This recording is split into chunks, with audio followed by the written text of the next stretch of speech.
can just imagine your face right now as you get this message.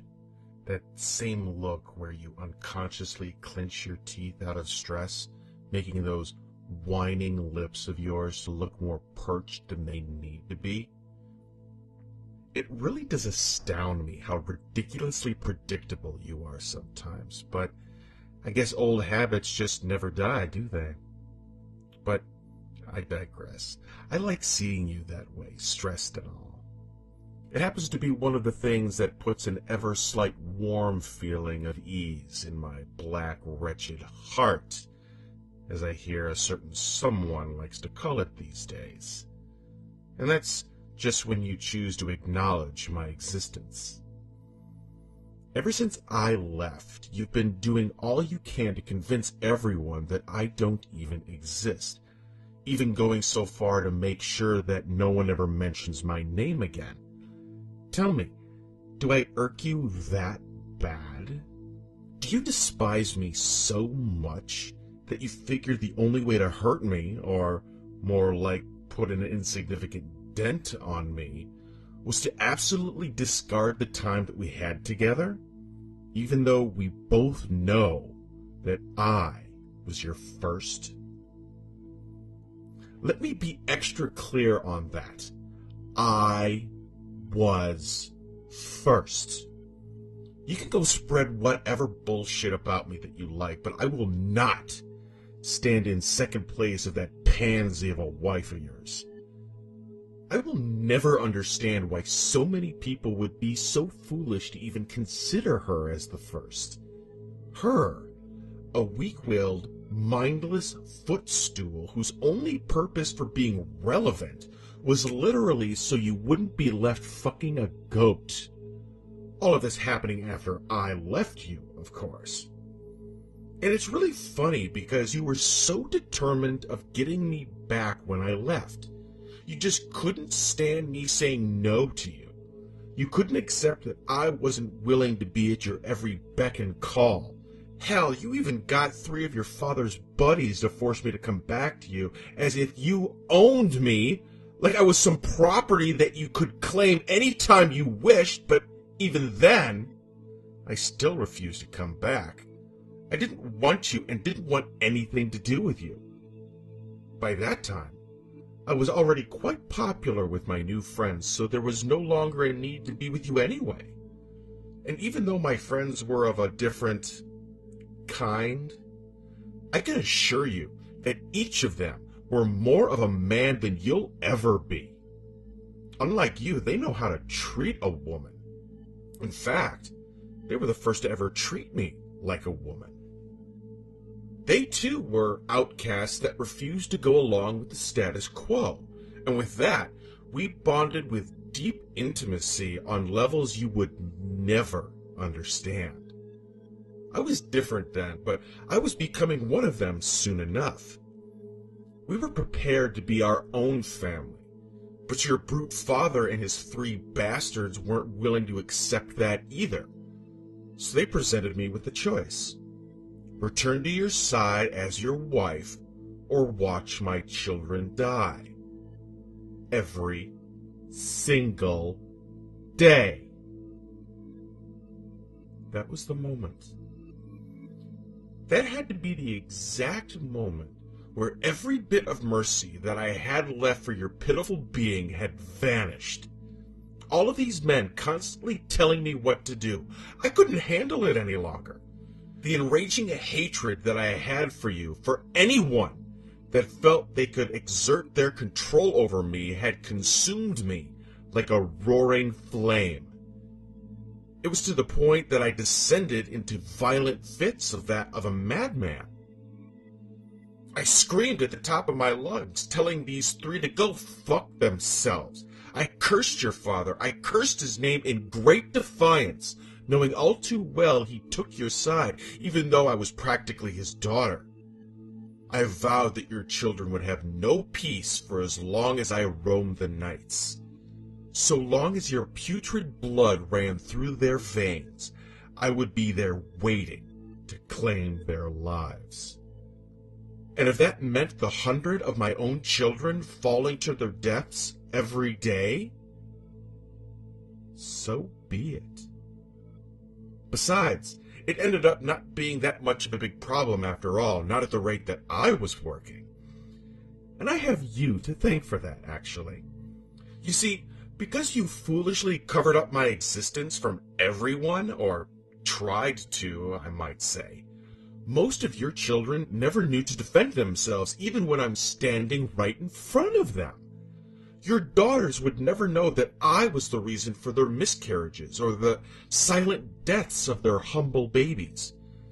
They would never know I was there, laughing in delight as they cry their eyes out over their children's graves. Your sons would never know that I would disguise myself as the woman of their dreams, making them fall head over heels for me and giving me all of their pathetic love, only to drive them to insanity or take their own lives in response to me rejecting them ever so coldly, with quite ease, I might add. All the while, they would give their bodies to me out of their deepest affection, and I would use them and continue giving birth to thousands of my own children who would follow in my suit. Sometimes, I don't even have to come to them physically to get what I want. With the amount of wet dreams your sons have, I'm practically giving birth to a whole army. Few losses doesn't even faze me anymore. I just want you to get the clear picture of how inevitable you have made this to be, because if you really think about it, this is all your fault. If you would have just treated me as your equal instead of some subservient dog, I would have never turned out like this. Your children would have never suffered a day in their lives. Your whole kind would never been damned. You and your wife would have never eaten the forbidden fruit. Your wife would have never came, and we still would have been together. But you broke that.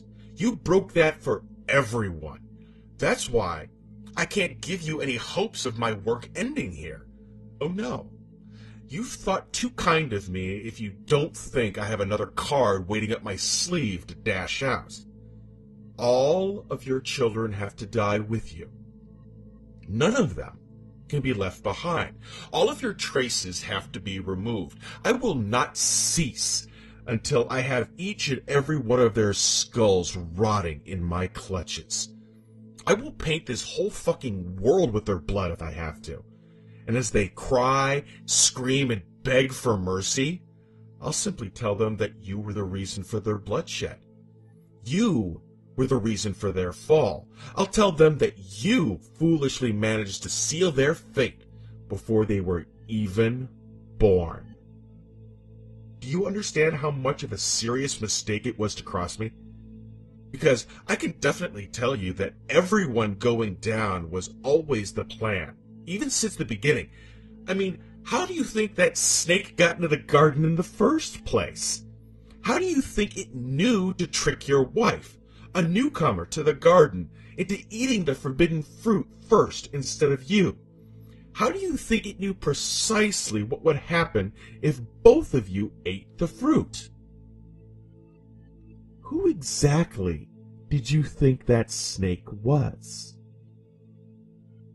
Did you seriously think I was just going to idly sit by and let you live out your happy ending unscathed? Now, what type of story would that be? But don't worry, I have no intention of letting this story go to waste. None of us do.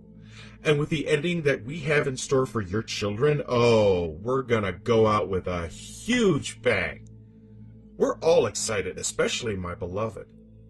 I probably should have mentioned him earlier when I was talking about my group of friends, because he was, in fact, their leader, and boy, a leader is only an understatement of what he's capable of. When he finally comes into power, and he will come into power, he'll have this whole world eating out the palm of his hand, if he's not doing so already.